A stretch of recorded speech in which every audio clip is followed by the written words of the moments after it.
by what I was saying, and I didn't think to like really write down what I was saying. I was just like, I heard what I was saying, and I'm like, why am I having like, God, I know this is you, I have work in the morning, like, can I go to sleep? Can we continue this at night? So I was like, I had that, and it was a lot. And then March or the next month, I started getting like confirmations on the visions I was having here in church through pastor.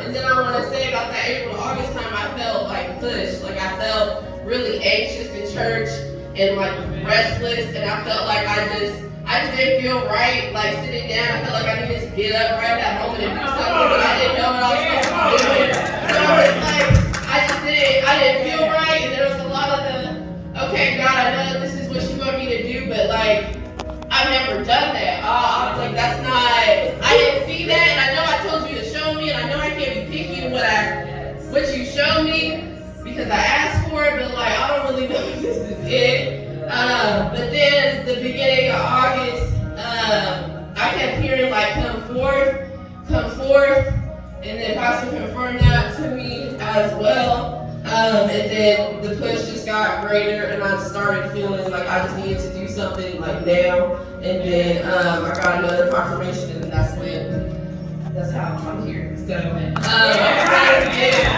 kind of like what it took for me to get up here. It took a lot. Mind you, I started in January, and it's October. So it took a minute, but I'm up here. So when I was thinking of, okay, God, what do you want me to say for my first message? Like, what am I talking about? He led me to Peter, and I'm just like, okay, God, well, this is a very common person. This is a person that people hear a lot about. But this was, once again, I'm asking God for something I can't be picking what he gives me. So he led me to Peter. So if you're not familiar with Peter, Peter was a fisherman. He was one of the first disciples of Jesus Christ. His name was originally Simon, but in John 1:42, God gave him the name Cephas, which translates into Peter, which means rock. Peter was the first leader of the early church, and I feel like it's important to know that Peter denied God 3 times, but God still chose him and molded him into the person that God wanted him to be. So I'm in Matthew 14. If you would like to turn there, just kind of follow through with me. So Matthew chapter 14. So at the beginning of Matthew chapter 14, it was the death of John the Baptist. John the Baptist has just been beheaded. Jesus hears about this, and it says in Matthew 14 and 13. When you have it say amen, I can read it. Amen. When Jesus heard of it, if you don't have to say wait on it. Go ahead. So Matthew 14 and 13, when Jesus heard of John the Baptist's death, he departed thence by ship into a desert place apart. And when the people had heard thereof, they followed him on foot out of the cities. And Jesus went forth and saw a great multitude, and was moved with compassion toward them, and he healed their sick. And when it was evening, his disciples came to him, saying, This is a desert place, and the time is now past. Send the multitude away, that they may go into the villages and buy themselves victuals. Victuals means food. But Jesus said unto them, They need not depart, give ye them to eat. And they say unto him, We have here but 5 loaves and 2 fishes. He said, Bring them hither to me. And he commanded the multitude to sit down on the grass, and took the 5 loaves and the 2 fishes, and looking up to heaven, he blessed and brake and gave the loaves to his disciples, and the disciples to the multitude. And they did all eat, and were filled, and they took up the fragments that were made 12 baskets full, and they that had eaten were about 5,000 men, besides women and children. I'm going to go into the next few chapters, which you can be seated. So God hears about the people that are hurting, and he goes to them and he heals their sick. And then the disciples come to him saying, the time is now past, send the people away. You pretty much did what she needed to do. So now let's let them go into their villages so they can get themselves something to eat. And God said, no, I'm going to feed them. And the disciples are like, well, we only have 5 loaves and 2 fishes. There's over 5,000 people here, God. How are you going to do this? And God said, and he commanded the multitude to sit down on the grass and took the loaves and the 2 fishes. And looking up to heaven, he blessed and brake and fed more than those 5,000 people. Yes. So they only had, this isn't where I was going, but they only had 5 loaves and 2 fishes. Yes, Lord. And God made that to feed more than 5,000 people.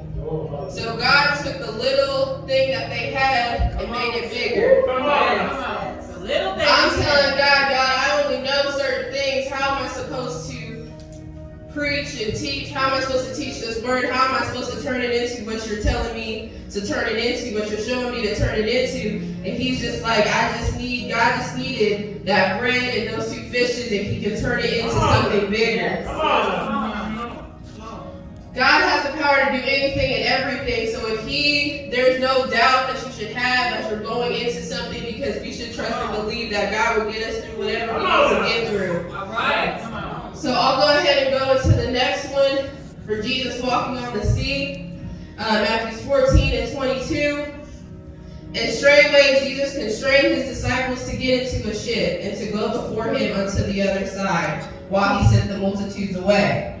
And when he had sent the multitudes away, he went up into a mountain apart to pray. And when the evening was come, he was there alone.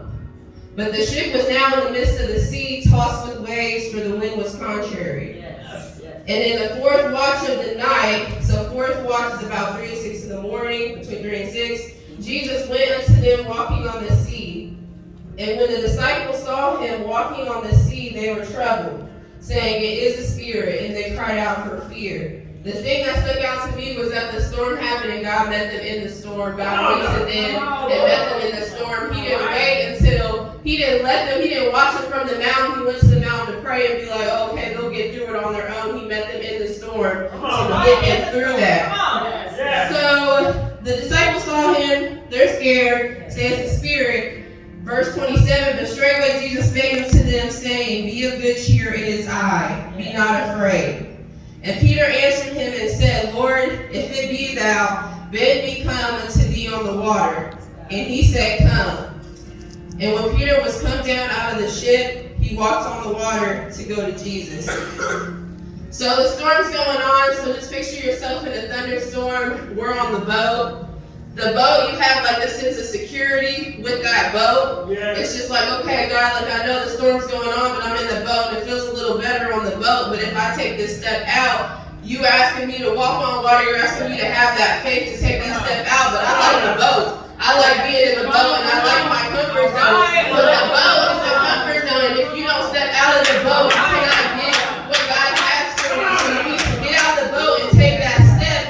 And what also stepped out to me was that Peter stepped out the boat alone. There were other people in the ship.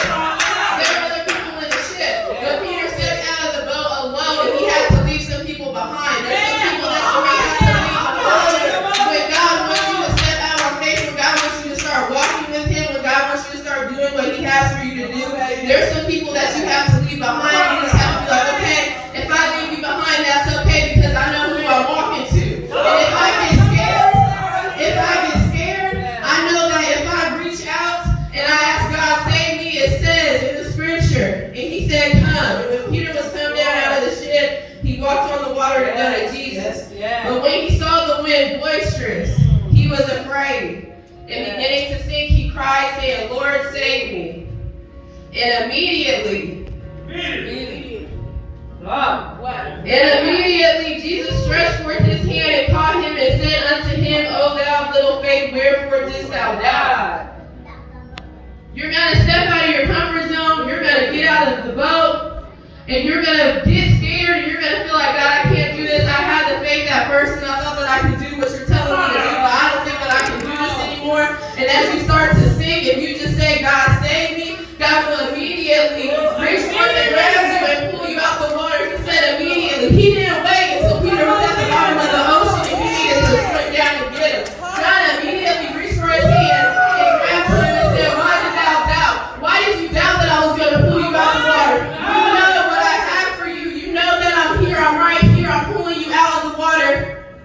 and you're fine.